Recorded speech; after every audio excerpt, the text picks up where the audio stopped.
All right, it is 5 o'clock on a Friday. This is that time we get together. We have an update on where we are in defeating this coronavirus, because we will defeat it, and we recommit ourselves to doing everything it takes to protect one another along the way. It's also a chance for us to feel connected, and I appreciate that we get the opportunity to do that each and every day, at least once a day. So let's start the way we always start, by saying and believing that we will get through this. We will get through this together. Say it with me. We will get through this. We will get through this together. One last time. We will get through this. We will get through this together. And we're not the only ones who know it and believe it. We get through this together. We get through this together. Get through this together. And we'll get through this together because we remember each and every day what it takes to get through this, the 10 steps to defeat COVID-19. Number one step, healthy at home. Even as we start to plan with patience the gradual opening of our economy, we know that healthy at home is still going to be critically important. It's how we save other people around us. It's how we prevent the spreading of this disease. Remember, unless you're at work, unless you're getting supplies, or unless you're exercising, you are healthy at home. As you'll see in our numbers today, this virus is still out there. It is still active, and it is still deadly. So let's make sure that we don't let up. Avoid crowds and gatherings. Again, there's no exceptions. You know, as we're planning for the future, we get a lot of questions that come down to that. Even when we're able to do things, even when we're able to be back in a work setting, though it'll look very different, you don't have meetings in a conference room. You have a group call that people are on. Very important to just change our thinking until we get a vaccine here about no crowds, no gatherings, practice social distancing, know when to seek care. Our website is going to become more and more important as we're able to loosen restrictions and as we're able to give guidance. So kycovid19.ky.gov is going to become even more critical as we move forward. Wash your hands and surfaces. As we're allowed to have more contacts, it's going to be really important. And I know as the weeks have worn on, everybody's cheated a little bit. Whether or not they've done the full 20 seconds with the soap, I know you haven't. I haven't either. But we've got to be committed to doing it as we move forward. Apply for benefits. We're going to get an update from Josh Benton today. I know it's hard. We've gone through more claims than ever before, and we will get through even more. Prioritize your mental health. Don't travel and report non-compliance. There are the 10 steps plus one, and that's the census. Please fill out your census. We've talked about this. It's important to our rebuilding effort. It is also your legal duty. And we ask every day that you not just follow those 10 steps, but you fill out the census, but you show everybody around you that you are doing your part, that you are doing your duty, you are willing to do what it takes to defeat COVID-19. And we ask you to celebrate that by putting it out so the rest of the world can see it and model it and want to be a part of it. All right. This is one of our Campbellsville University graduates working at CHI St. Joseph East. He's on the front lines, and we're thinking about him and all of our other healthcare heroes. This is one of the many folks, Ben Doty, who is out there using, whether it's a 3D printer or any other resource they have, to try to create PPE, to try to help us save lives. We appreciate all of this ingenuity. We wouldn't have been able to weather the storm the way that we have, flatten the curve the way that we have, without donations and without even manufacturing that we do in our own homes, sometimes even in our own basements. And here again is different ways that we've been able to connect to those that we haven't been able to see. Our senior living facilities have been hit hard. And let me tell you, even as we're able to reopen the economy gradually in multiple phases, visitation is going to be extremely, extremely restricted. This virus is so deadly to our seniors. Let's continue to find ways to connect, though. Find ways to be together without being physically together. And again, every day we see our cities and our townships all over Kentucky putting those green lights out, making sure that we honor those that we've lost, that we show compassion, but also renewal, that we know a better day is coming ahead of us. All right, so NTI here with these two kiddos in Oldham County Schools. Oldham County Schools didn't just get this opportunity today because they do such a great job. Oldham County is #1 in the census response. And so if anybody can overtake Oldham County in the census response, we'll make sure that you're recognized too. We just really need everybody to fill that out. And here is one of our facilities that's been hit pretty hard. And this is one of those recognitions of somebody who has recovered. This is Lucy Goodwin. We are all thinking about Lucy. We're thinking about everybody else who's going through it. We're thinking about those that didn't make it. And we're celebrating those that have recovered. Okay, so next we have begun to learn sign language. And we've done it because Virginia has been so amazing at making sure that everybody is included, and Rachel and everybody else that has helped us with it. And what we have seen is that this spirit of compassion, inclusion, that we have all felt during this pandemic has extended to wanting to make sure that we can communicate with everyone. So we learn a little bit of sign language every day. So today, Virginia wants to teach us, I love you, friends. I love, okay, yeah. I love you, friends. Okay. And one more time. I love you, friends. Thank you. All right, we got a lot to cover today. Going to start with testing, move to elections. We have our Secretary of State here, then to another round of releases of medically fragile from our prisons. Unemployment update, CARES Act update, then our numbers, and then some information on Green River specifically. But let's start with testing. Because, folks, yesterday in our drive-through testing, we had our single best day that we have had here in the Commonwealth.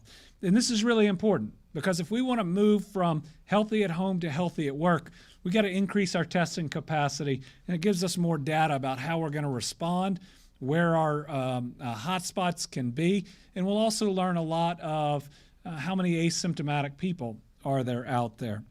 So let's show a picture from Pike County, if we have it. This is from yesterday. We ended up with a single-day record in Pike County of testing 535 people yesterday. Remember, we only aim at testing about 330. But let me tell you, those Kroger folks are folks from the state, National Guard, local law enforcement. They were actually so excited to see this desire to be tested, the community coming out to make sure that they were safe and that if they weren't, they wouldn't infect others. They stayed until 10 p.m. to test those who were in line at 5:30.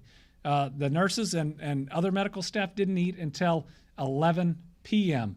Last night because of this. Their work was phenomenal. And we actually, when we get to it, next week already have 3 of our sites fully booked. That's a good thing. We need to make sure we're getting that testing out there. So we had testing at 4 locations this week, Tuesday, Wednesday, Thursday. In Pike County, we tested a total of 942 folks with an aim at 1,000. That is our best site yet, primarily because of the last day. And so thank you to all of those healthcare workers. In Pulaski County, we tested 790 over the 3 days. Again, we had more than 100 more people on the last day when it was open to everybody than we had on the previous day. In Hopkins County and Madisonville, we tested 423 people yesterday. And over the 3 days, 870. And McCracken tested 325 yesterday, which is more than a 100% increase on the day before, for 625 total people tested. That's our best week. That's our best week, folks, on that. And as we move towards a new normal, we need to do better and better. And showing you how our testing is increasing every day. We had 783 tests. This is in our Kroger partnership on Tuesday, 830 on Wednesday, and 1,614 on Thursday. So testing this next week, we're actually going to have 11 locations across the state that the Department of Public Health is aware of or working with, and they're all a little bit different, but we are going to walk through them to make sure that everybody knows the opportunities to get tested. These are all drive-through. They're the most locations that we have had by far at any given point, and we appreciate everybody's effort that's a part. Let's start with our Kroger partnership.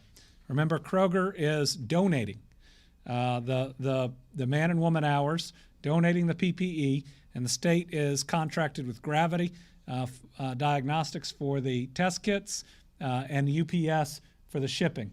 So these are our 4 locations. Louisville and Lexington are going Monday through Friday. They are located in or are intended to be located near predominantly African-American neighborhoods, and that is because of the disparate impact that this virus has. And then we're doing Monday through Friday at Louisville and Lexington. We're doing Tuesday through Thursday at Owensboro and Bowling Green. Kroger will test 330 people at each site each day. So we should test a significant number this week. Now, I will tell you that Louisville, Lexington, and Bowling Green are already fully booked for this coming week. Owensboro has limited availability now for Wednesday and Thursday, and under this testing with Kroger, anyone who wants to test can sign up. While it was our plan before, certainly in response to this demand, in Louisville and in Lexington, we will be running the following week as well, Monday through Friday. And we'll announce when you can start signing up for those weeks. The way the portal works, it can't just roll over into them, but we're going to have at least another full week of testing at those locations in each place. Today, we get to announce another partnership in testing, this time with Walmart. Walmart is going to be doing drive-through testing in Louisville, just on the outskirts of Newburgh, which again was a location that we requested to make sure that we were serving those that are disproportionately impacted, and wanted to make sure that nobody is left out or overlooked. So it's going to start Wednesday, this coming Wednesday, April 29th. It's going to go from 9 a.m. to 4 p.m., 7 days a week. It's going to be for first responders and healthcare workers with or without symptoms, and anyone over 18 that has symptoms. And because this is a different partnership, you do have to sign up in a different way. This is going to be on our website, and Walmart has its own portal and how it works. So now if you are in Louisville, you have the partnership with Kroger that's at Shawnee starting on Monday, though that's booked all the way through Friday. You also have this, which is just opened up, which is going to start on Wednesday at Bashford Manor and run all the way through 7 days a week until they run out of capacity. This is, between the two, the largest level of testing that we have done anywhere. At both locations, we're also going to be working to hand out masks and sanitizer. Now, if you are in Lexington, your 2 options are our Kroger site and the Walgreens site. Walgreens is doing this one location that you've got to sign up for. It's for anyone 18 and older with symptoms, first responders, and healthcare workers. Again, you got to register online through their portal. So 2 spots in Lexington. Well, one started today. One starts Monday. 2 spots in Louisville. One's booked Monday through Friday, but we're going to do another week. And then the Walmart starts on Wednesday. Let's get all of those tests. Let's use all of that capacity. But that's not all that we're doing in the state. The Kentucky Department for Public Health and Christian County Health Department is doing a drive-through test at Tiebreaker Park. That is in Hopkinsville, Monday through Friday, 9 a.m. to 11 a.m. That's open to first responders, healthcare workers, and anybody else with symptoms. Again, this will all be on our website. That's the sign-up information. We also have in Trigg County, in Cadiz, Monday through Friday, 8 a.m. to 4:30 p.m. That's open to everyone, and you can register on the site that we'll link to off of our website. Murray has the Murray-Callaway County Hospital running Monday through Friday, 9 a.m. to 5 p.m. There's a number you call, 270-753-0704, to schedule an appointment. First responders, healthcare workers, anybody with symptoms. In Hazard, Primary Care Centers of Eastern Kentucky are doing Monday and Tuesday, 8 a.m. to 6 p.m., open to everybody. And then Rockcastle Regional Hospital in Mount Vernon is doing Monday through Friday, open to everybody. Must register on this number. That is 11 sites this week. So that is a significant expanded capacity. Let's make sure we utilize it. And let me back up a little bit. And given this is the first day we're able to talk about our Walmart partnership, we are announcing drive-through testing site in Louisville.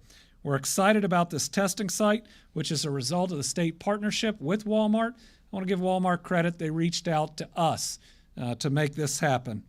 It'll be at 2020 Bashford Manor Lane, which is located on the outskirts of the Newburgh neighborhood in Louisville. Again, Wednesday, April 29th, and it'll run 7 days a week, 9 a.m. to 4 p.m. You must schedule for an appointment on their website. Results are available 24 to 48 hours, and they expect to be able to test between 150 and 200 people per day.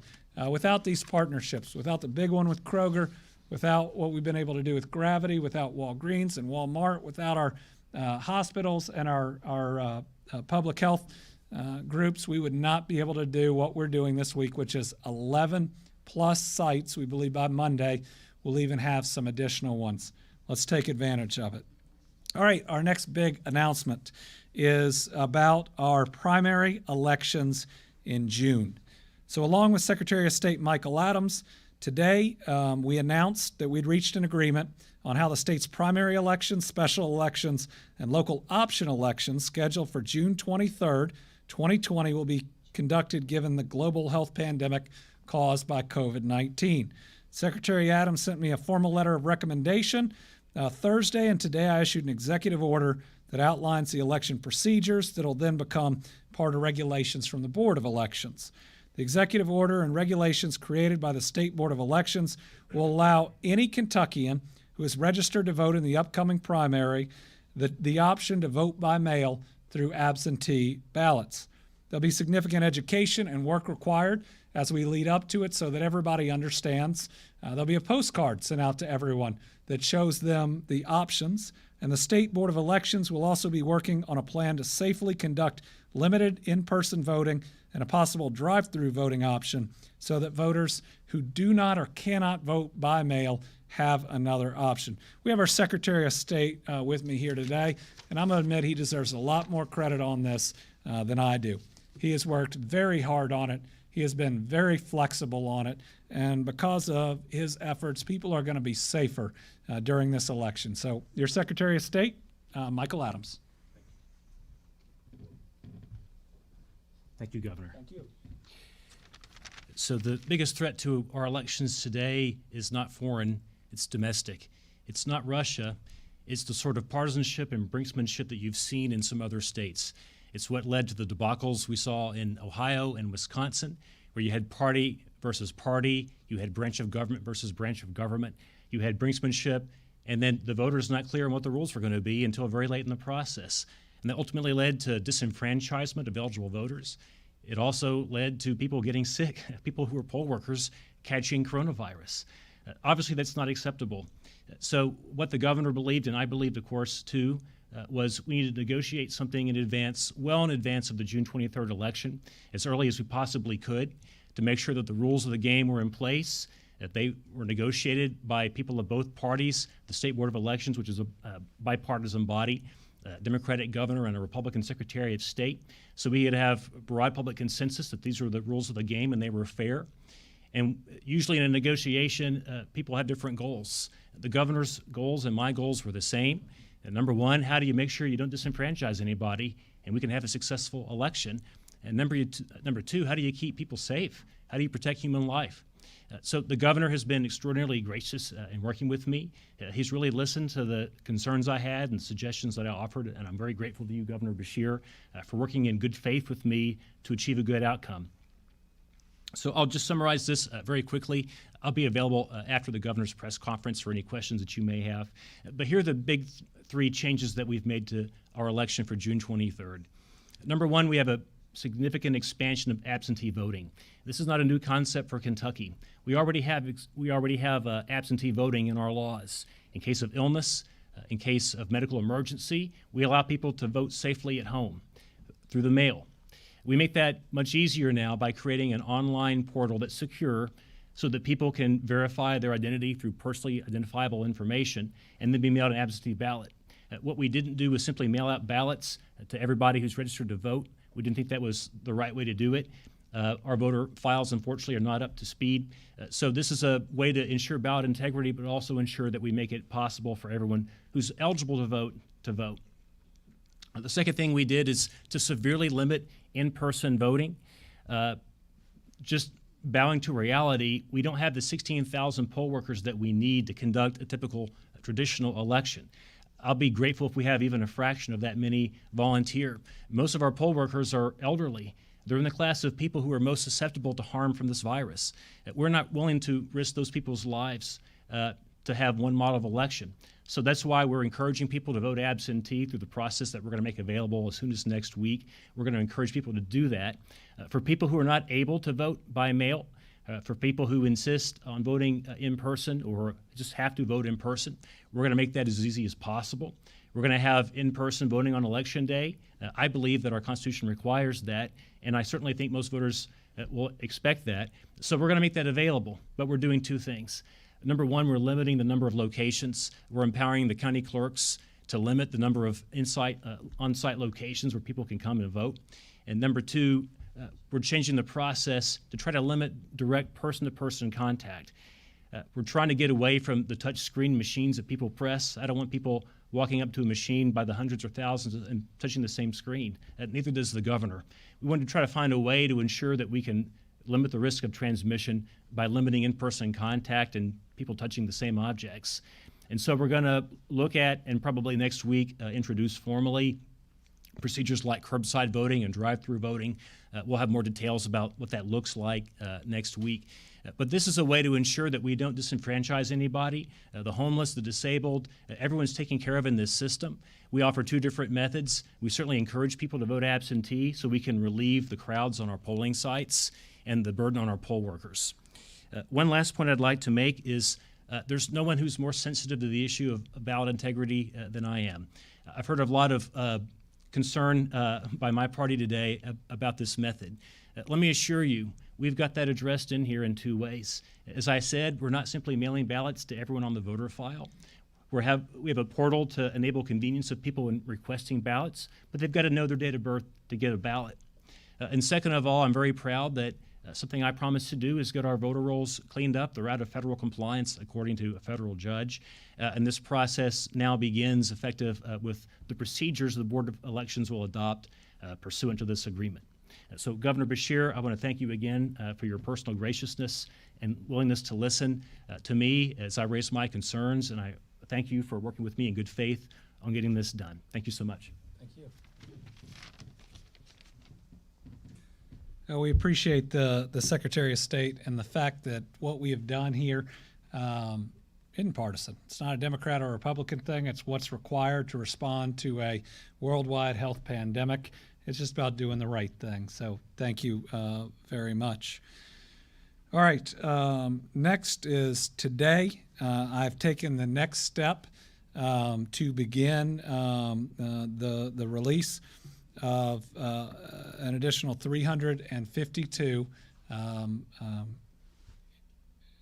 folks that are in our county jails that have been convicted under state crimes that are nonviolent, non-sexual, that are near the end of their sentence and are at risk of contracting COVID-19.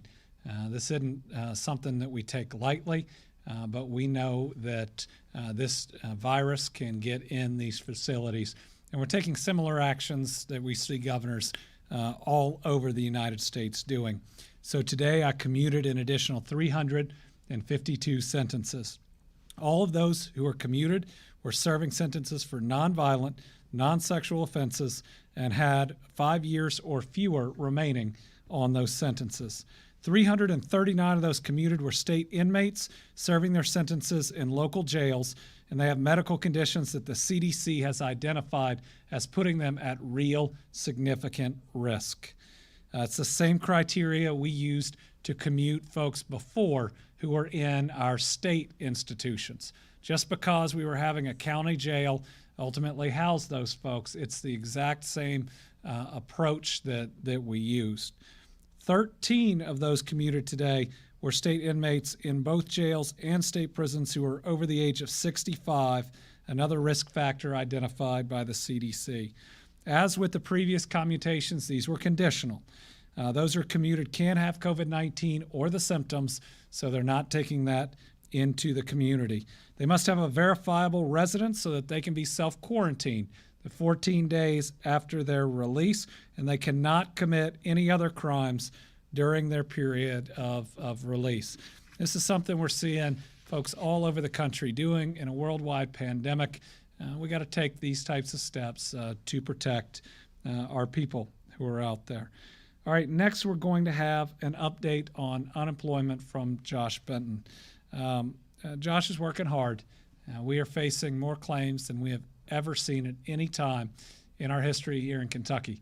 And what I saw today was an article talking about us being number 3, I think, in the country. It's not that we have the third most unemployed people in the country. It's that we've processed enough claims to be at that point. But I know a lot of you out there have been waiting a long time, and that's on us. It's on us. And I know you've heard me say it a lot, and I know that that's not satisfactory because you have needs and you got to put food on the table. You may have kids to feed. So we're going to continue to work hard and to do better. And here's Josh.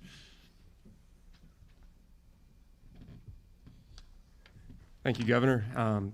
Just to provide an update on where we are with unemployment insurance at the moment. The governor did mention nationally we are really ahead of the curve overall.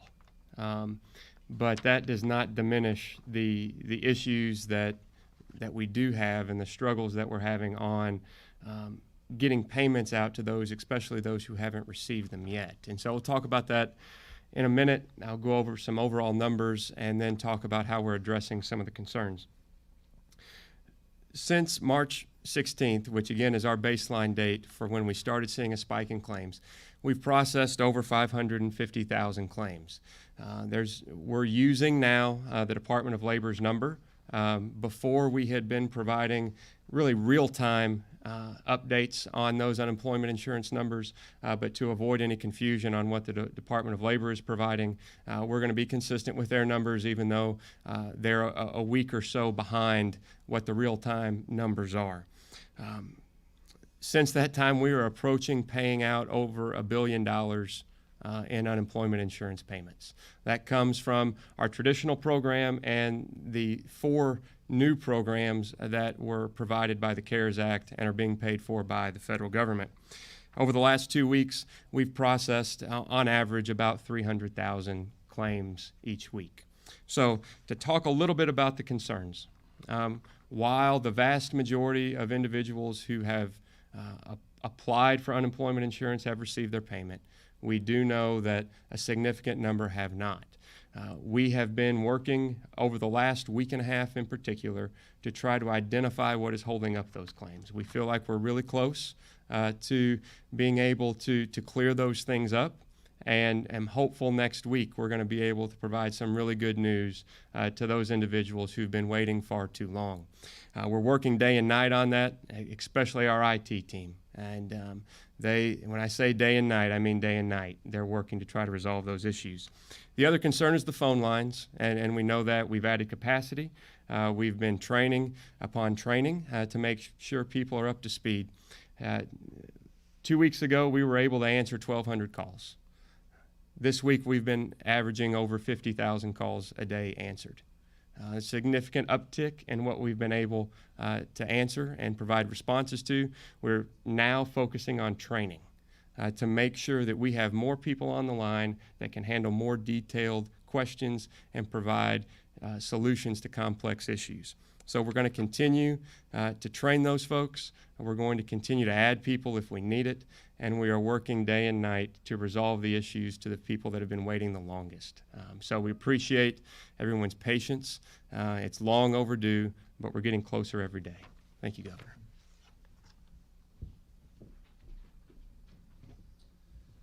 Well, Josh and his team are working really hard, but to anybody that hasn't been helped yet, that's on us, and that means it's on me. Don't blame him. I'm the governor. It comes back to me. We're going to keep working harder each and every day. A couple of quick new pieces of news. The CARES Act funding, which are federal dollars that are flowing to the state. We're starting to get very specific grants that come from the federal government that have to be used in certain ways. The first one is $9 million in federal funds available to assist local public safety agency and governments. So starting on Friday, May 1st, which is next Friday, Kentucky's local public safety agencies and eligible local governments can apply for part of this more than $9 million in grant funding. The one-time funds have 2 separate processes for local agencies and eligible governments. $6.2 million in pass-through funds will assist local agencies like police departments, sheriff's offices, and correctional institutions to prevent, prepare for, and respond to COVID-19. Allowable program expenses include overtime and equipment, including law enforcement and medical equipment and personal protective equipment, supplies, training, and travel, but that's travel to distribute supplies because we're not otherwise traveling, new hires, and overtime pay. An additional $3.3 million are available to government agencies for direct awards. The below eligible jurisdictions must still apply in order to receive funds. A list of those and their specific counties will be on our website. Assistance with the application process is done through the Justice and Public Safety Cabinet.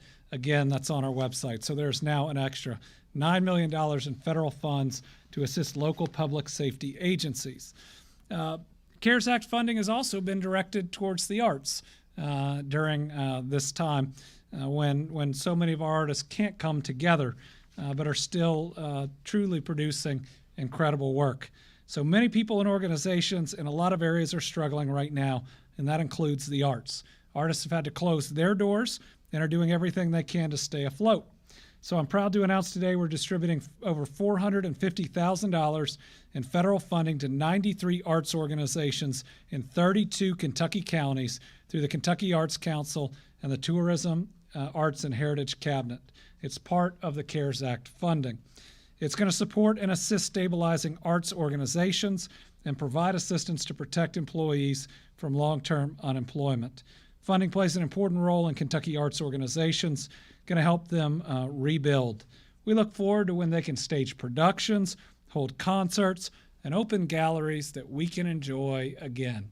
Until we're to that point, we hope that this funding helps to continue, not just to help them to survive, but to thrive and to show that creativity and to add so much that they add to our Commonwealth. All right, we're going to move into our update for today. And today's update is going to be a reminder that while we are looking forward to being healthy at work, while we have our first stage of healthcare restart starting on Monday, that this virus is still very present and it can still be very deadly. And we've got to make sure that we don't take our eye off the ball and that we are committed to defeating this virus on the very first time. And while even with today's results, which are I believe the single highest number of cases we've had, we still believe we are generally plateaued. That means we'll have days that we're up and we'll have days that we're down. I think we had a day not long ago to where we might have even been under 100, and we know that's not the reality on the ground. But this is still very much with us, which means the decisions we make are really important. We make a wrong decision, we make it too early, the result is more people get the virus and more people die. And so we're all anxious to do a lot of things, but let's remember that the decisions we make are the difference in life and death, and those are the personal decisions to stay healthy at home and not spread the virus, and they're the decisions that I've got to make along with others each and every day. So let's remain committed. Let's remain positive about how we're going to do this. But let's remember the stakes that are at issue. So today we're reporting 322 new cases of the coronavirus. And when we remove duplicates and adjust and audit like we do every day, our total number of cases in Kentucky is now 3,779. Now we are testing more than ever before, but this is a large number. It is in part because we are testing more in our long-term care facilities, and there's a lot of positive cases there, and that's of great concern. But let's remember that just because we're planning and taking some steps doesn't mean we've beaten this thing. No, we got to stay at it. We got to stay strong, and this is just a reminder or even a wake-up about what we're dealing with. So total tested to date, 44,962.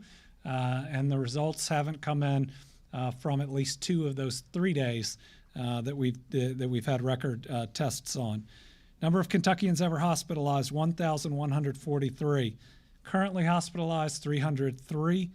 Ever in the ICU, 575. Currently in the ICU, 164. Pretty stable. I think it's up 1 from yesterday. But remember, those are 164 people that are struggling, that need our thoughts, our prayers, and our help. And our number of folks that have recovered, 1,341, and we are very excited about that.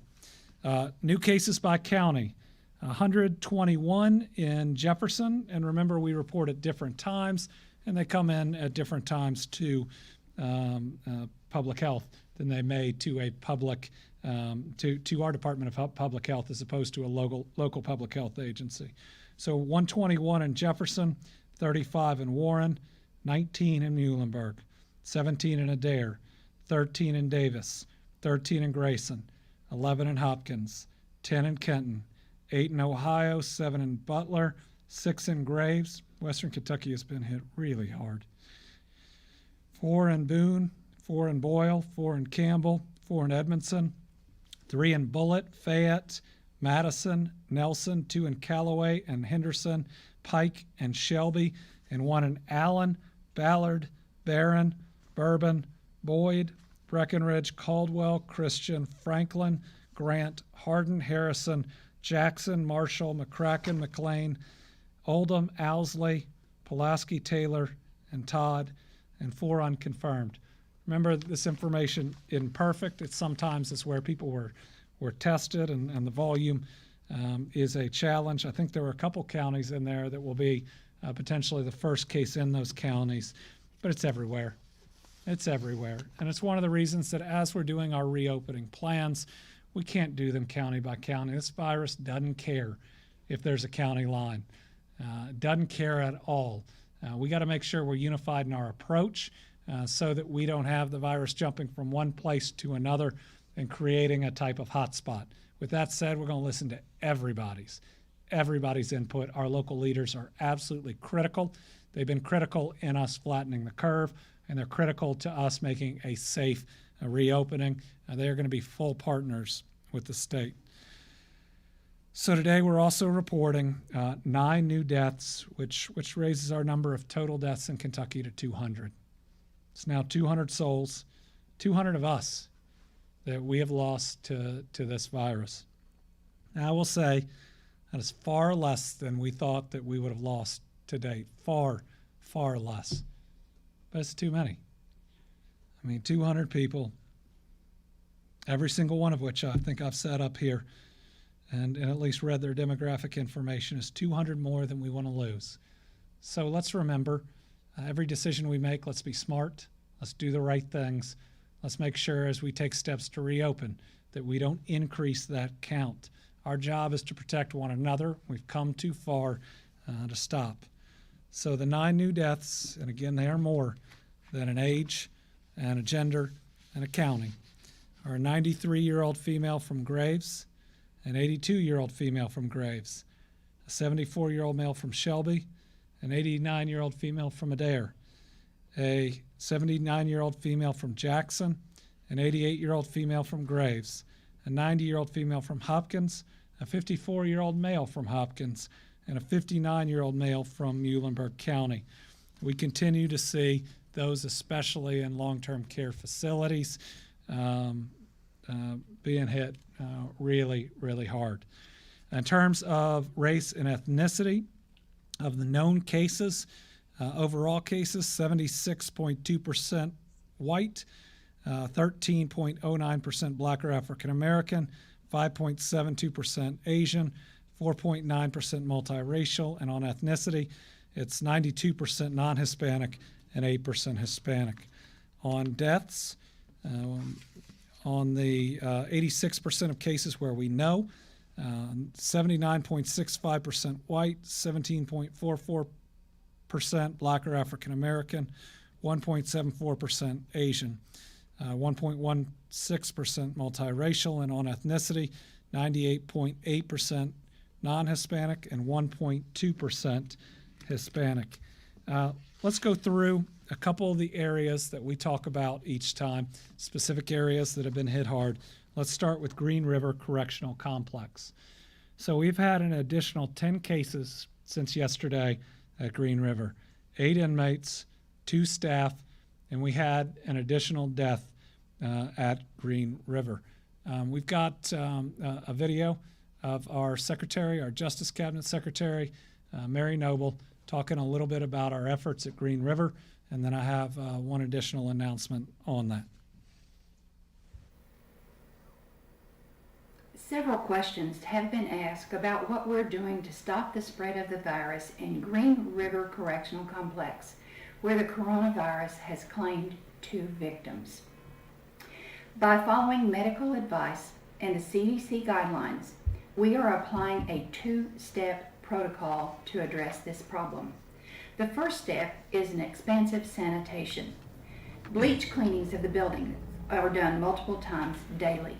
Hand sanitizer and soap has been dispensed for hand washing. We sanitize officers' shoes before they come into the building. Masks have been distributed, and both officers and inmates are required to wear them, and officers are required to wear gloves. When officers begin their shift, their temperature is taken and they are checked for other coronavirus symptoms. The second step is controlled containment. In controlled containment, no outside visits are allowed. The 7 dorms are separated and the inmates spend the majority of the day in their cells. Only small group movement is allowed for exercise, meals, showers, and phone calls, so that the inmates can practice proper social distancing. Medical personnel goes to the inmate in the cell to dispense medication and to check for coronavirus symptoms. If an inmate is symptomatic, he is immediately tested and is quarantined, as are any people who've been in close contact with him for 14 days. If the test comes back positive, the inmate is contained in his cell and treated, and should his condition require it, he is taken to the hospital. There are over 900 inmates in Green River Correctional Complex. That is less than 4% positive, and the Justice and Public Safety Cabinet is committed to keeping those numbers low. All right, so I want to thank Secretary Noble for her leadership, but today I also ordered that we are going to test every single person at that facility. Every inmate, everybody who works there. We're going to test all of them.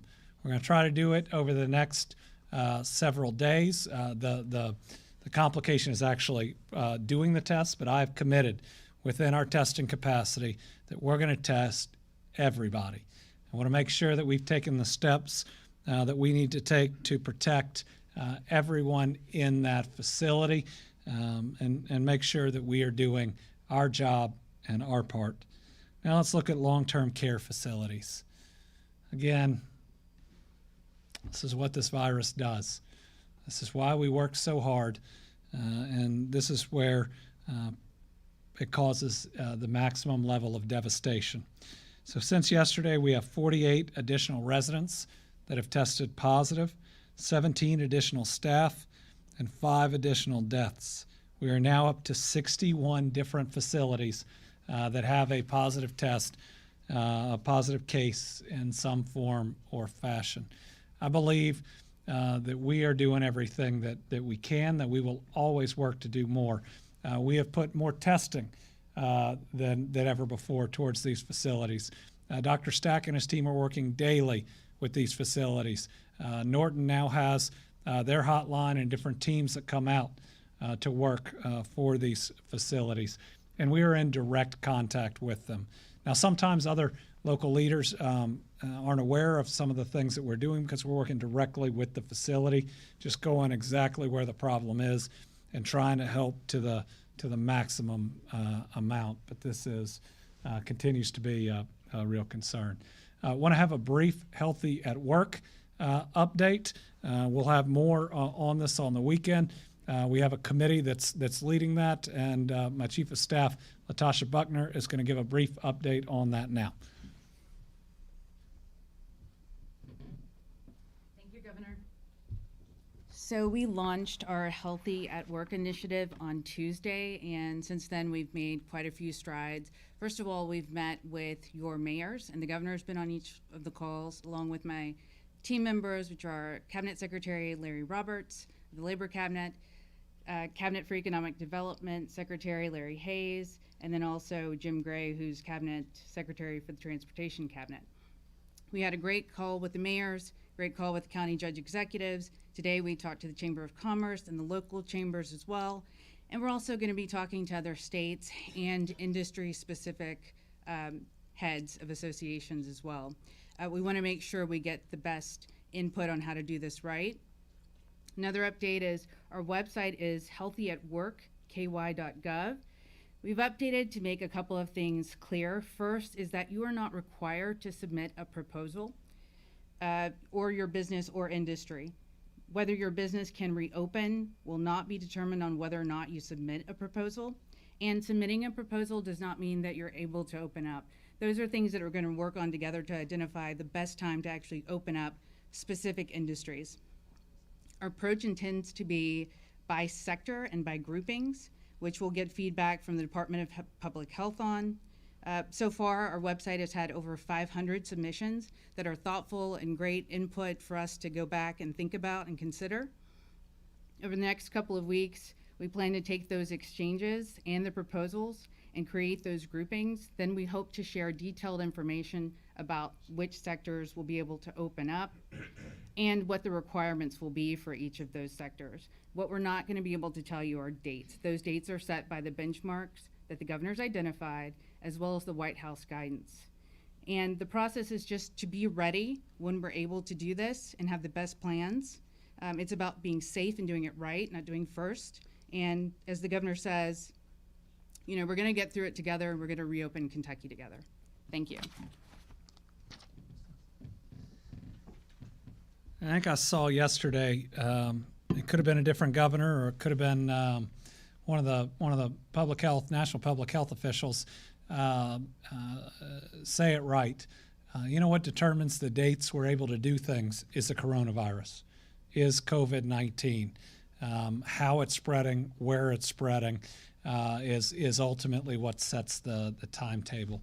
So while we had our largest number of cases today, I still believe, and we'll have to see the data going forward, that we are generally plateaued. With that said, we are not on the decline yet. And remember, to take a lot of steps, we need 2 weeks of being on the decline in cases. Some people may think that that's a negative, but I also see the positive in that if we have plateaued, even with this number today, we are in such a better place than any of us would have modeled or predicted today, and that's because of your work. I can't believe I haven't said it thus far in this press conference, but I'm really proud of you, Kentucky.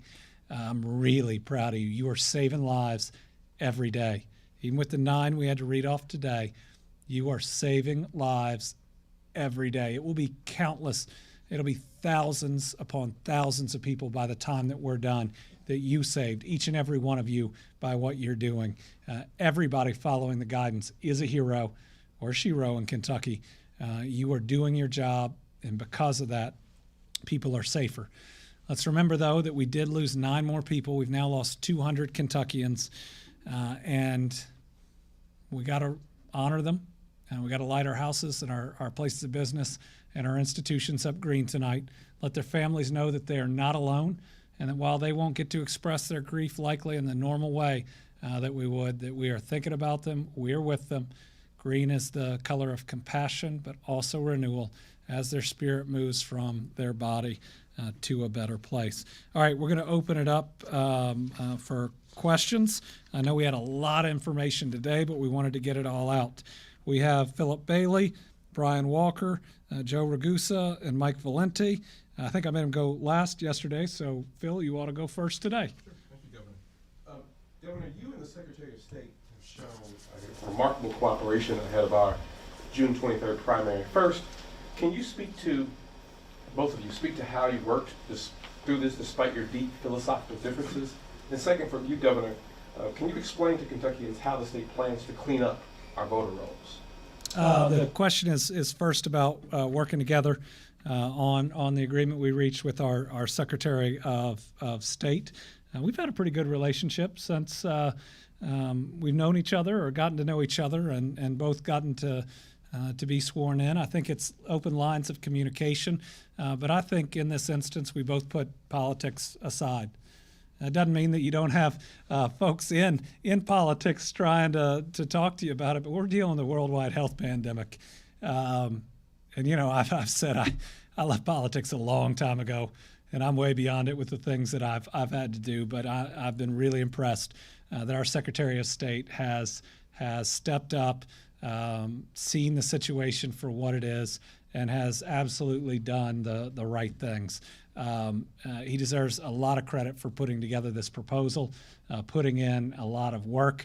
While we worked back and forth, and in many ways, we just had to get it to a place where I could say yes, but you made that pretty easy. So let's get the Secretary of State. Well, thank you. First, to your first question, the governor and I have been working on this for about 2 or 3 weeks, back and forth. And the solutions and the approaches that we took were not really ideological. They were dictated by the facts on the ground. The biggest one for me was the absence of volunteers to be poll workers. We've, through the process of delaying the election, we suspended the deadline for our county chairs to provide nominees for poll workers to our county boards of elections. But even with that extended, we just didn't have the numbers that we needed. So this was driven primarily by that reality. Your second question was, how do we get these rolls cleaned up? There are 2 provisions in this plan. First of all, there are 2 ways that you clean up the voter rolls. So one thing that we do is we notify every single registered voter in Kentucky about this new approach, about their option to vote absentee, about how they do that, directions to the web portal. the phone number of the county clerk, and so forth, to make sure everyone has maximum awareness. Obviously, I'll be doing a public information campaign. I'm sure the governor will do one as well. But we want to make everyone aware of this. So we're going to do that, but the nice catch with that is, under federal law, if we send a postcard to a voter and it comes back returned or unforwardable, we get to count that toward our list maintenance procedures. So this was a clever way, I think, to use federal dollars to help us cover the pandemic election costs, and use it in a way that actually has a dual purpose of helping us learn who are the voters on the files who are actually not at their addresses anymore. The second thing that we do is very proactive, to actually take steps immediately, which is we contact voters directly, and we note that they're not listed at their address anymore. We've got evidence from other states, notification by the post office, or notification from other states that they've moved or they've re-registered elsewhere. And we send them a letter and we ask them to verify that, and if that's the case, then sign.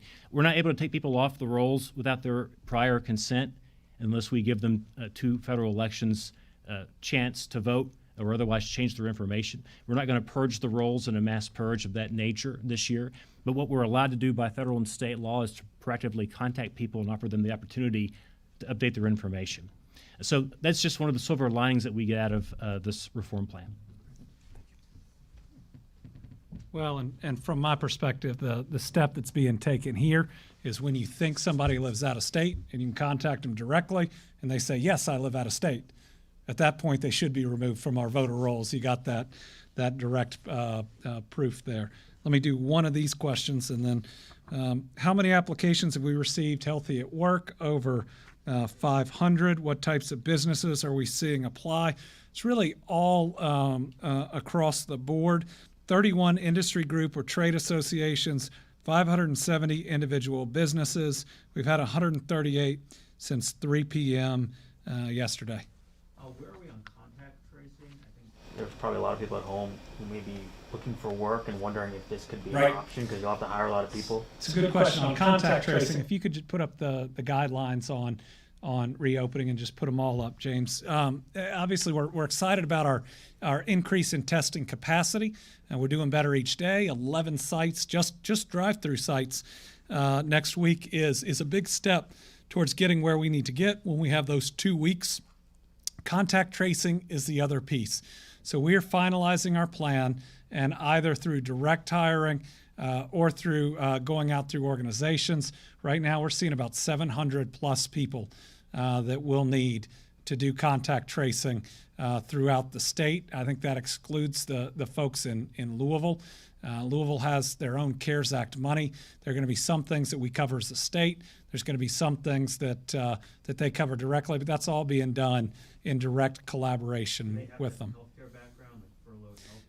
So it depends on the level and the contact tracing what you need. So we're going to have additional people in our state Department of Public Health.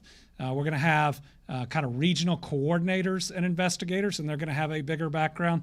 A lot of the contact tracers we're going to be able to train, or they'll come with some form of background. But a lot of it is about being able to ask the right questions and to know your community. In many ways, it reminds me of the connectors that were hired when we expanded Medicaid and launched Connect. It's folks who know how to ask the questions to know who the contacts are, and ultimately, because when we get to the test and trace stage, it's going to be, you've got somebody who tests positive, and who are the closest people they've been in contact with, and everybody's going to need to quarantine for 14 days. That world's going to look really different, but that is the only way we can reach the new normal with a reopening. What information does the administration have on coronavirus cases at meat packing plants and slaughterhouses throughout Kentucky?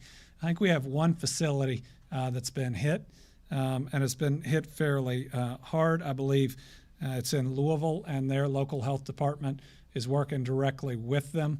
It certainly can spread in those facilities. This is happening nationwide, and it's an area we need to be really careful. We got to protect employees. We also got to keep that food chain supply in operation.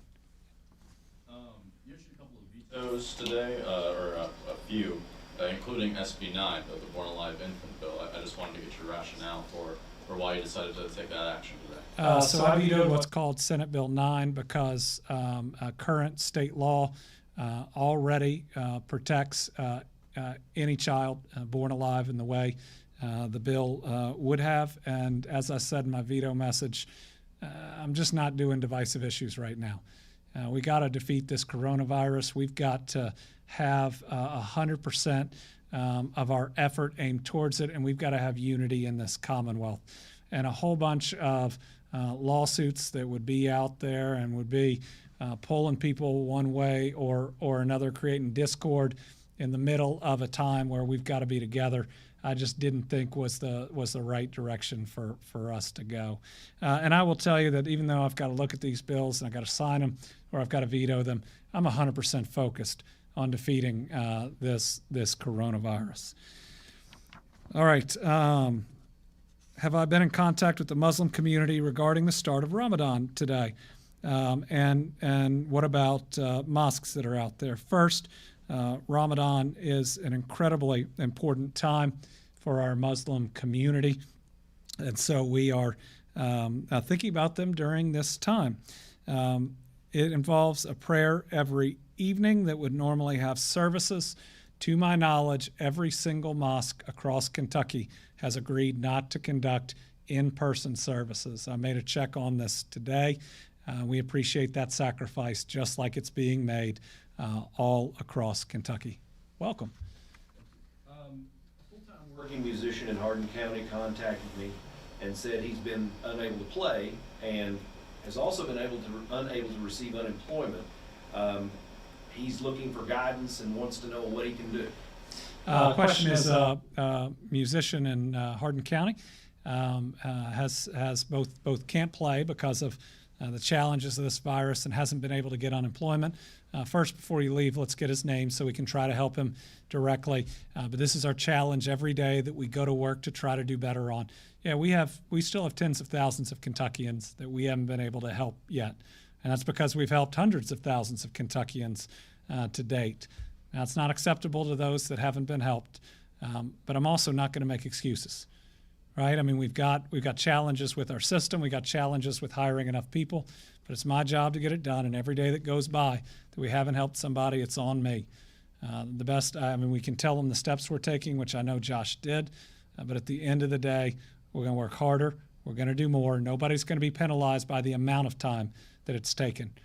And I know that's not very helpful to so many people, too, that need those dollars right now. If you have to dip into your savings, and I hate that you have to, please know that the dollars will be backdated towards the application, towards when you qualified, and we hope to be able to make you whole. We're also going to take a look and the logistics we'd have to figure out, whether we can use part of our Team Kentucky Fund to help as a bridge to those that haven't been able to get their unemployment yet. If I can do that, I'm going to have to find a practicing lawyer to walk me through that. If we can do that, we want to help. There's kind of a second component to this.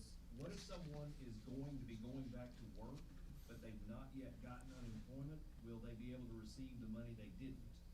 That answer is yes. The question is, if somebody is about to go back to work, but filed for unemployment, was unemployed for a period of time and hasn't yet received payment, will they receive it? And that answer is yes. We're going to make sure that that occurs. Do we have guidelines for how to keep workers safe as businesses reopen? That is exactly what we're working through in the guidelines. That's exactly what the proposals are for. We then take the proposals, make a determination, mainly through public health. They become mandatory guidelines and a part of the orders that allow for the reopening. And yes, employees and workers are absolutely at the top of our list about our considerations and making sure that they are safe. Did I miss somebody? Who's here? Yeah. I know we talked about it a little bit as far as the efforts being done at the Green River Correctional Center, but how do you feel about the situation there? Do you feel like the state's doing enough, or do you feel like more needs to be done? Questions about Green River and knowing steps we've taken, but has enough been done? That's one of the reasons that I've now instructed that we test everybody. Absolutely everybody who is serving time there or who is working there. And I think that'll make us help us make better decisions going forward. Any area that this hits, it's hard and it's scary.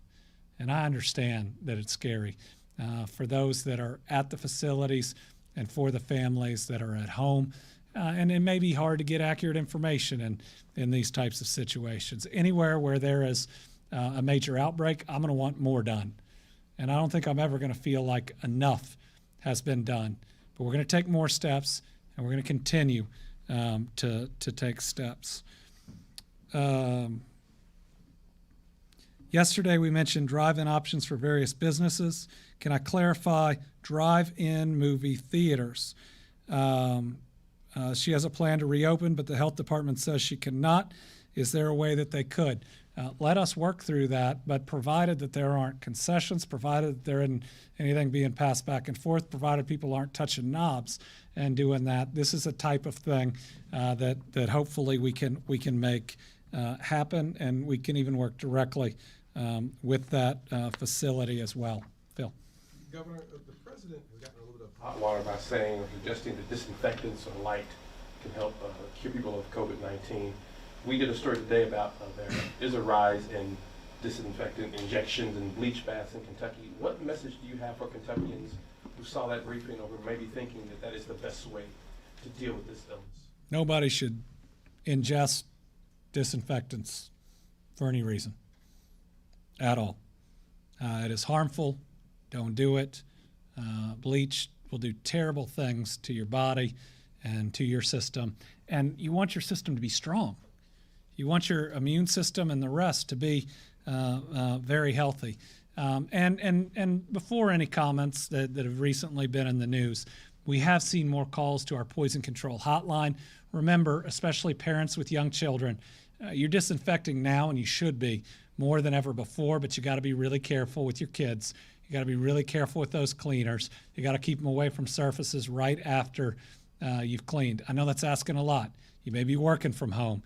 You may be doing NTI with your kids. I mean, there's so much that piles up, but make sure that you protect them to the full extent. What's the update at Ridgewood Terrace facility in Hopkins County? 56 positive residents, 13 residents have passed away at that facility, and 16 positive staff. We have not lost any staff at that facility. What's being done to contain the outbreak in the facility? Along with the many steps taken at Ridgewood Terrace and other long-term care facilities, we have now tested the entire facility, everybody. Ridgewood asked CHFS for assistance. A response team including registered nurses and volunteer medical students from UK's College of Medicine to support certified nursing assistants has been deployed to the facility. And there's a last question: how helpful have the strike teams been that have gone to the facility? We helpful. We hope. It's very, once this virus hits these facilities, and it reacts even differently in different people, it can be devastating. We want to do everything we can to help. Sometimes it's going to have a better outcome than others, and it doesn't mean anybody has necessarily done anything wrong. This virus is contagious and it's deadly, and we got to remember that. What is our current capacity in case of a spike in Need for hospitalization. The question is, what's our current capacity if we had a spike in terms of hospitalizations? We're actually at a pretty good place on that.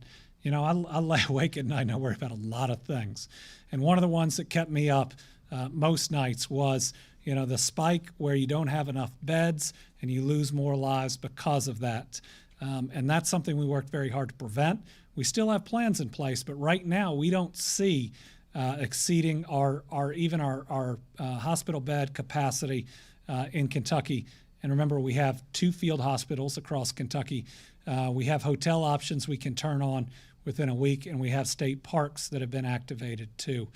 So originally with our plans and how I had us scaling up, I was still trying to find 20,000 more beds. Right now, we don't see a scenario where we reach what we have in hospitals, but we can significantly expand it beyond that with our current planning capacity. The vice president is now saying that the virus pandemic could be behind us by as soon as Memorial Day. Are you seeing any data that leads you to believe that's the case? Our pandemic, COVID-19, won't be behind us by Memorial Day. At best, we are in a new normal where it is out there. We're able to do many more things, but the way we do them is dramatically changed. I think it's really important for people to know we will reach something akin to an old normal once we have a vaccine or a very effective treatment. But our lives are just going to look very different until then. You know, when we're not just healthy at home, we'll be able to be healthy at work, which will be the next step. But guess what? After work, we're just healthy at home. We don't get to expand our contacts beyond going to work and coming back because we're still trying to limit those to keep down the spread of this disease. And then when we're able to do a little bit more, it's still not the same. And we need to get ready for masks. I'm going to talk about this a lot more. But we're going to reach a point real soon where everybody in public and everybody at work is going to need to be wearing a mask. Once we're able to move into phase 1 of healthy at work, our number of contacts really grows, and that's going to make masks incredibly important. So again, life's not going to look the same in the near future. That doesn't mean that we're not all living a good life and can't live a good life, and that we won't get there, because we will. There's actually some kind of promising news out there on the vaccine front. But my goal is to be transparent and to be honest and to make sure that we know what we're doing so we can be strong and resilient and address it. What's the state's burn rate on key PPE? How many days of supply does the state have? And how is it aiming to stockpile in the event of a second surge? So our burn rate isn't indicative of the burn rate that's out there. That's of hospitals and nursing homes. What they do if they're participating in the state program is they report to us every day.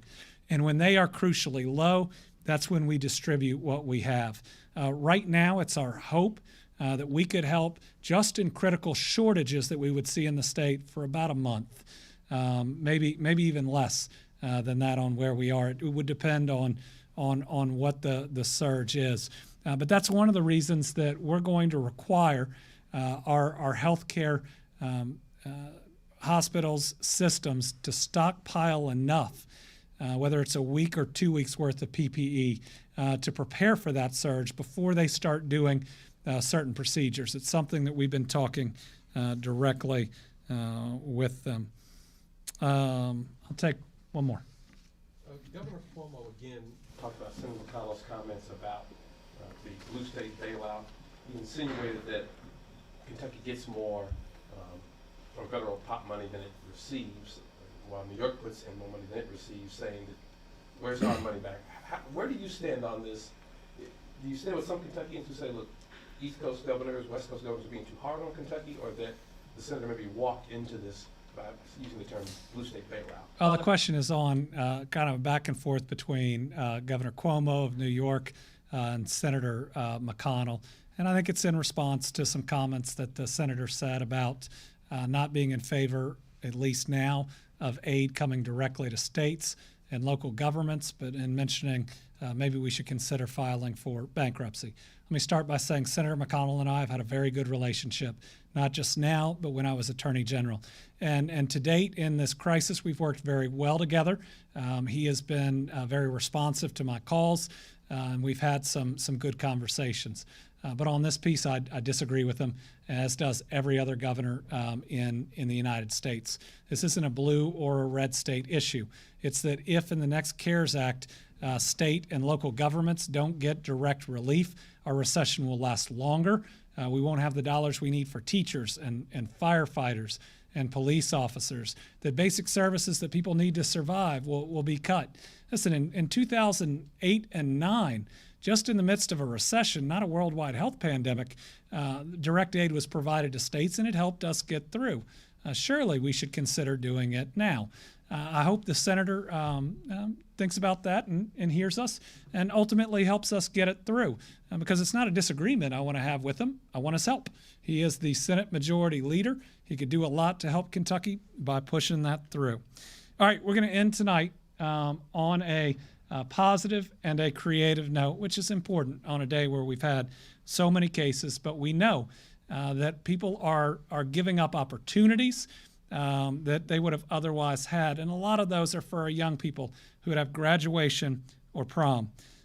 So we got a video from Nally Markham, a senior at Powell County High School.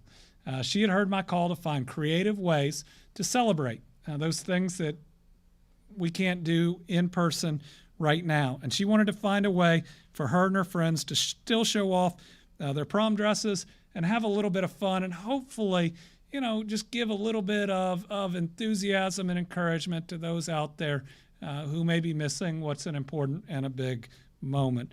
I'm proud of these seniors. I'm proud that in the midst of what we're facing, they are still so positive.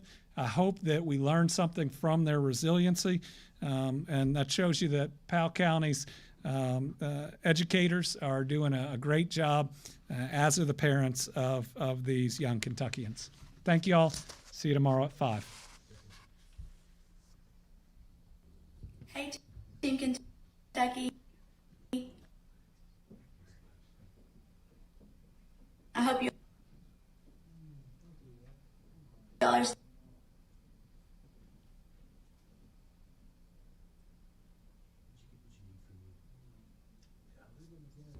Hey, Team Kentucky. I hope you all are staying safe at home and understand that your actions are saving lives. But just because we have to make sacrifices doesn't mean we can't have a little fun. So here's Powell County's virtual prom.